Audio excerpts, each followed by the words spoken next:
Belakangan ini, banyak yang bilang kalau gawai tidak diperbolehkan dibawa ke sekolah. Tapi, benarkah seperti itu? Yuk kita cari tahu faktanya.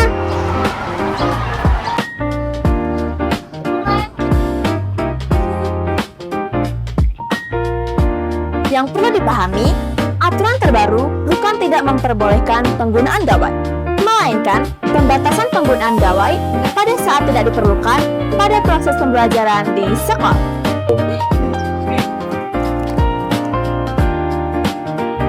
Kalau gawai digunakan untuk kegiatan pembelajaran di sekolah sesuai arahan guru, tentu saja boleh dong. Misalnya untuk mencari informasi, mengerjakan kuis, atau menggunakan aplikasi perpustakaan digital sekolah.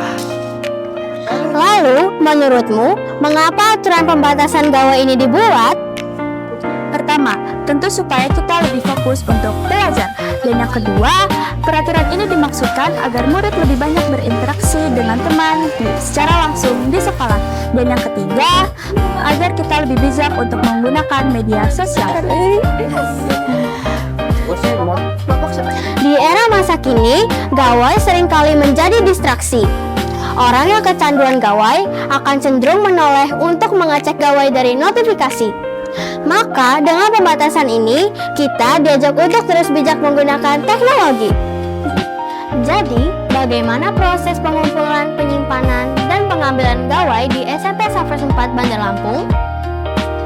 Proses pengumpulan. Gawai dikumpulkan pada saat sebelum jam pelajaran pertama dimulai.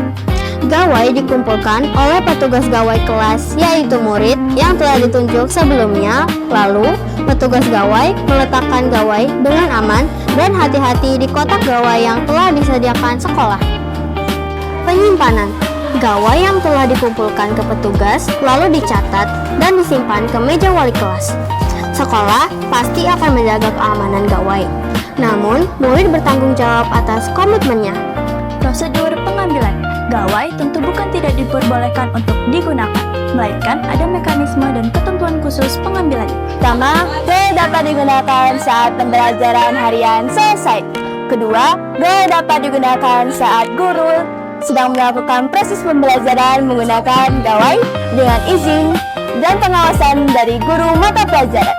Dan tiga, gawai dapat digunakan saat situasi terkhusus, misalnya keadaan medis, keadaan darurat, atau keadaan terkhusus lainnya dengan perizinan dari wali kelas. Jadi, dengan adanya aturan pembatasan gawai, bukan berarti kita harus menjauhi teknologi. Kita justru diajak untuk menggunakannya dengan lebih bijak. Tahu kapan untuk menggunakannya dan tahu kapan harus menyimpannya. Karena di tangan generasi yang berkarakter, teknologi bukan hanya sekadar alat, tetapi jembatan menuju masa depan.